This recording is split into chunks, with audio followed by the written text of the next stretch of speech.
Hi there. Yes, sir. So today's actually my last day, so I'm just turning in my ID. We're just turning in? Yeah, yeah. Alright, Is there anything else I need to do, or that's it. all set? Okay. Thanks, guys. Take care. Bye.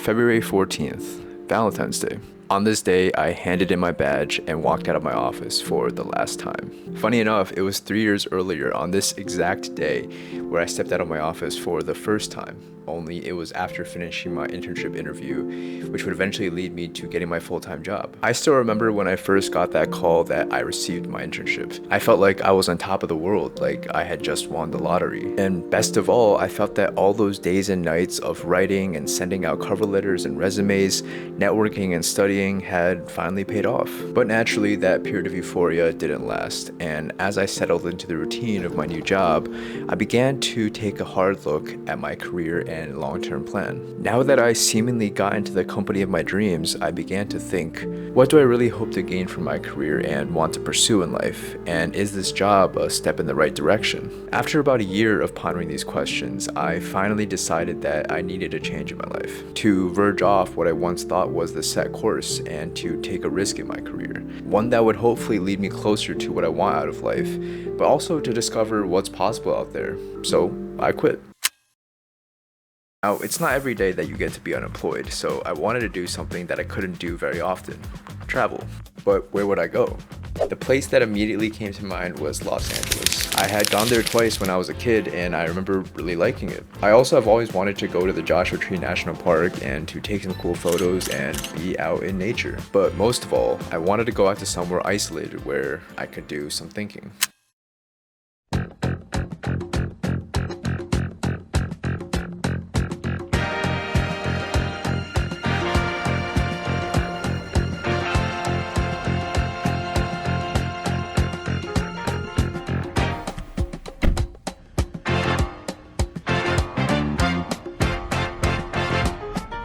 Hand me down a walking cane, hand me down my hat.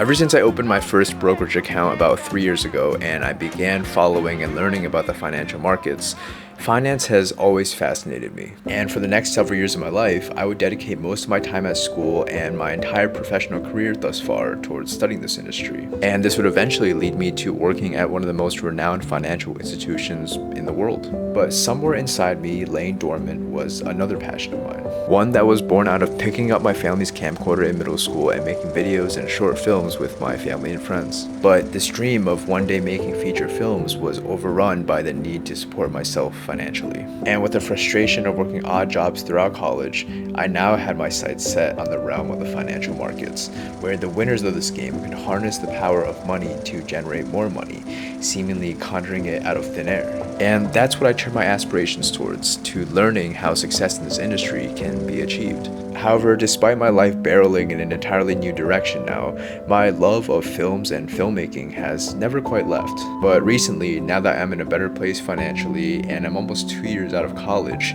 I began to think about the long-term trajectory of my life. And I realized that this passion was not something that I'll be able to give up on. Only now it's competing side by side with my passion for finance, with seemingly no clear way to reconcile the two. So I headed into this trip pondering this idea of having two competing passions. Would it be better to focus on one? I thought most successful directors out there, film school or not, spent their 20s focused on perfecting their craft. Would it be too late for me if I keep working in a completely different industry? And so I went in seek of answers.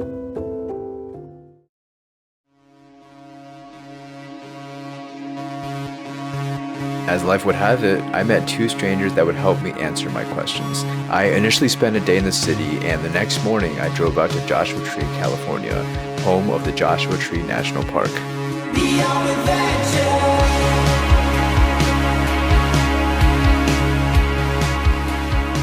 I stopped at a local attraction called Pioneer Town, which actually used to be a Hollywood movie set.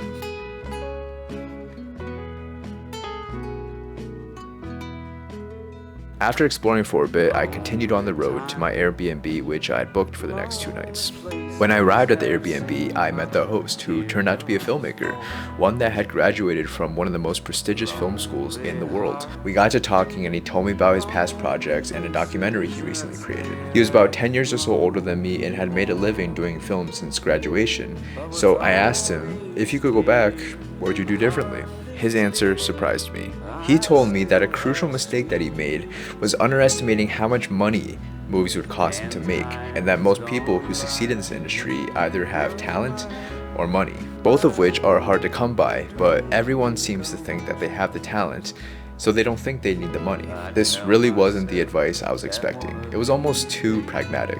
But I learned something important, which is that pursuing your passion isn't as straightforward as just dropping everything and relentlessly pursuing what you want to do. Although persistence is certainly part of it, it seems that there are so many other variables that contribute to your success other than just doing the thing that you're passionate about.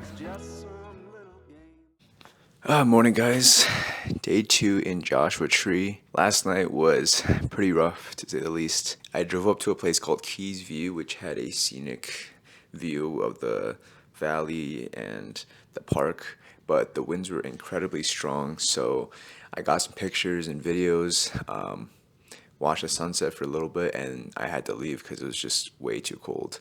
This morning I think I'm going to go out to the park again and do some hikes. But first, before that, we gotta fuel up, get some breakfast, and then we'll be on our way. The next morning, I helped my Airbnb host clean up the remnants of a shed that was decimated by the strong winds from the night before.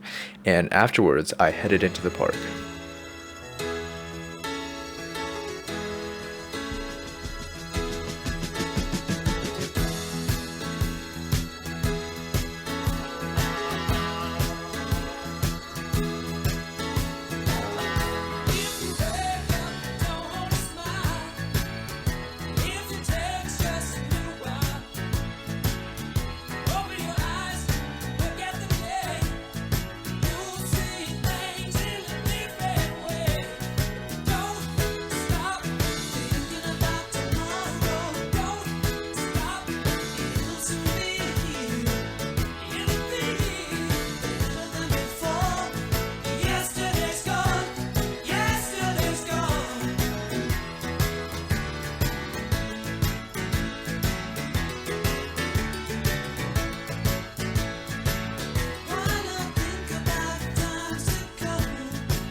The second stranger I met later that night. I was absolutely exhausted after a full day of exploring the park, and it was still too cold and windy to go out stargazing. So I decided to get a meal and a drink at a local saloon. I took a seat at the bar and started chatting with a woman who turned out to be a social media content creator. After talking a bit more, I discovered that this person, who was already established in her career that many people aspire to do, was at the same bar for the same reason I was, to discover what she wanted to do next. We talked for the next few hours and she gave me helpful advice on all sorts of different things. Then we parted ways. The next morning, I checked out of my Airbnb and headed back for LA. The whole way back, I thought about the conversations that I had with these two strangers. I had met a filmmaker who in some ways is who I could have been had I never discovered finance, and I had also met someone who successfully made a career out of social media and is making videos and is traveling all the time.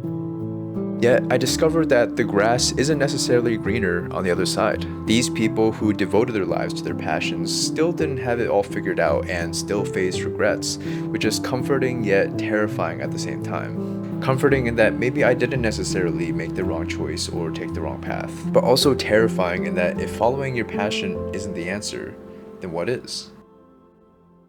That afternoon, I took a tour of the Paramount Pictures studio and afterwards headed up to the Griffith Observatory to catch sunset.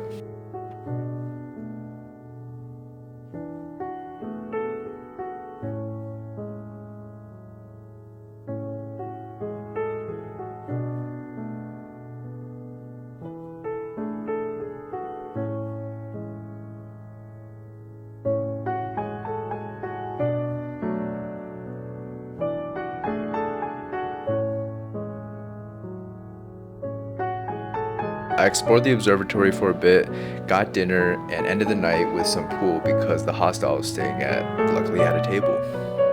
and that was my last night in LA.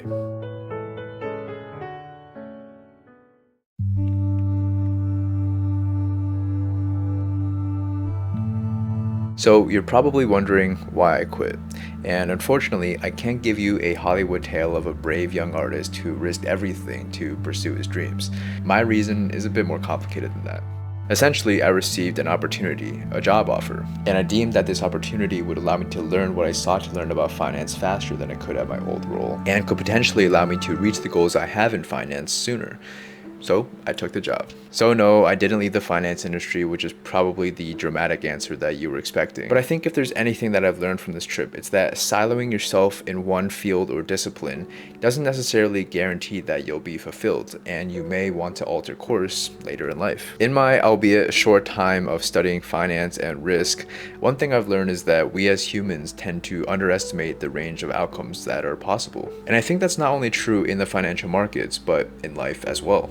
And this infinite variance is part of what makes the financial markets and life so interesting. That there are always unexpected outcomes out on the horizon, unfortunately on the downside, but on the upside as well. So I suppose the questions I was asking at the beginning of my journey were the wrong questions to begin with. Because no matter what paths in life we choose, the variability of life will make those paths intersect and intertwine in unexpected ways. And the best we can do, I suppose, is to orient ourselves in the best way possible to take advantage of that. So this is going to be a new chapter for me, a turning of new page in my career and for this channel. I still want to make finance content because that's what I'm interested in, but I'm also really passionate about film and cinematography, as you can probably tell. So going forward, I can't say for certain exactly where this channel will go, but it will probably be in a direction that better reflects my thoughts and interests. And I just hope that you'll come along for the ride.